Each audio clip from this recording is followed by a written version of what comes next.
Hi friends, வணக்கம்.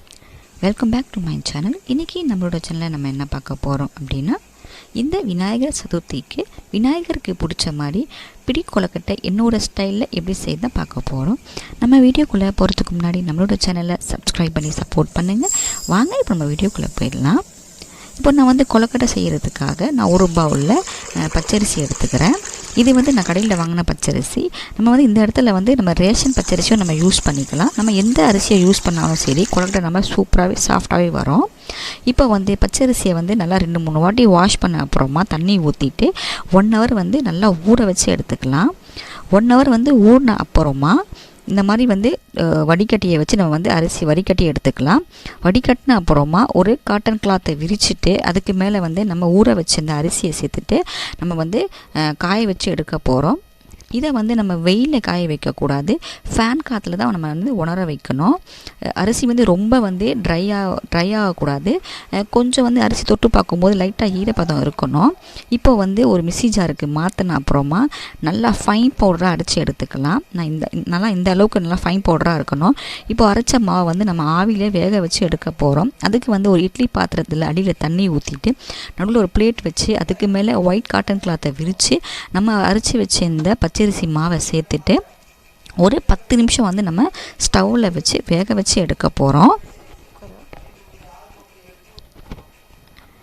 இப்போ பார்த்தீங்கன்னா நான் 10 நிமிஷம் நான் வேக வச்சு எடுத்துட்டேன். இப்போ பாருங்கள், மாவு வேக வச்ச அப்புறமா இந்த அளவுக்கு இருக்கும். அதுக்கப்புறமா நான் நல்லா பொடியாக கட் பண்ணி வச்சு இந்த தேங்காய் பத்தையை ஒரு 1/2 கப் எடுத்துக்கிறேன்.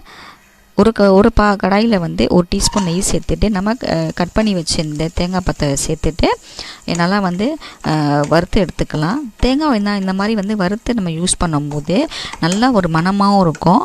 மறுநாள் நம்ம கொழுக்கட்டை வச்சு சாப்பிடும்போது கெட்டு போகாமையும் இருக்கும். தேங்காய் இப்போ இந்த மாதிரி கலர் சேஞ்ச் ஆகிற வரைக்கும் நம்ம வறுத்துட்டு நம்ம தனியாக எடுத்து வச்சுக்கலாம். அதுக்கப்புறமா நம்ம வெள்ளைப்பாகு ரெடி பண்ணிடலாம். அதுக்கு ஒரு பாத்திரத்தில் நான் 1 கப் வெல்லம் சேர்த்துக்கிறேன். நம்ம எந்த கப்பில் வெல்லம் சேர்த்தோமோ அதே கப்பில் 3/4 கப் தண்ணி சேர்த்துட்டு நல்லா வெல்லம் கரையிற வரைக்கும் நல்லா கொதிக்க வச்சு எடுத்துக்கலாம். அதுக்கப்புறமா ஒரு பவுலில் 1 கப் நம்ம ரெடி பண்ணி வச்சு இந்த பச்சரிசி மாவு எடுத்துக்கிறேன். நம்ம எந்த கப்பில் பச்சரிசியை மாவு எடுக்கிறோமோ அதே கப்பில் வெல்லம் எடுத்துக்கணும். 1 கப் பச்சரிசி மாவுனா 1 கப் வெல்லம் எடுத்துக்கணும். நீங்கள் 1/4 கிலோ பச்சரிசி மாவு எடுத்துக்கிட்டீங்க அப்படின்னா வெல்லமும் 1/4 கிலோ எடுத்துனா கரெக்டாக இருக்கும். இப்போ பச்சரிசி மாவு கூட நான் நம்ம வறுத்து வச்சுருந்தேன் தேங்காய் பத்தெல்லாம் சேர்த்த அப்புறமா தேவையான அளவுக்கு சால்ட்டு சேர்த்து நல்லா கலந்து விட்டுட்டு நம்ம ரெடி பண்ணி வச்சுருந்த வெள்ளைப்பாகை மாதிரி ஒரு வடிகட்டியை வச்சுட்டு வடிகட்டி நம்ம ஊற்றிக்கலாம். ஊற்றிட்டு நம்ம கையை யூஸ் பண்ணாமல் ஒரு கரண்டியை வச்சு நல்லா கலந்து விட்டுக்கலாம். இல்லை ரொம்ப சூடாகவே இருக்கும். நல்லா ஆறுன அப்புறமா நம்ம கையை யூஸ் பண்ணிவிட்டு இந்த மாதிரி எல்லா மாவும் சேர்கிற மாதிரி நம்ம பனைஞ்சு வச்சுக்கலாம்.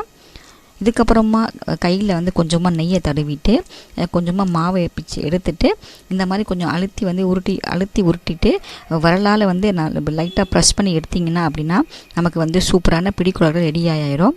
இதே மாதிரி எல்லா மாவு கொழுக்கட்டை ரெடி பண்ணி வச்சுக்கலாம்.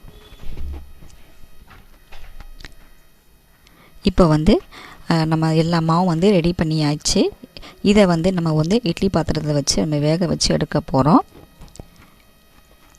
நம்ம ஃபஸ்ட்டு மாவை எப்படி வேக வச்சோமோ அதே மாதிரி கொழுக்கட்டையை வச்சு ஒரு 1/4 ஹவர் வேக வச்சு எடுத்துடலாம்.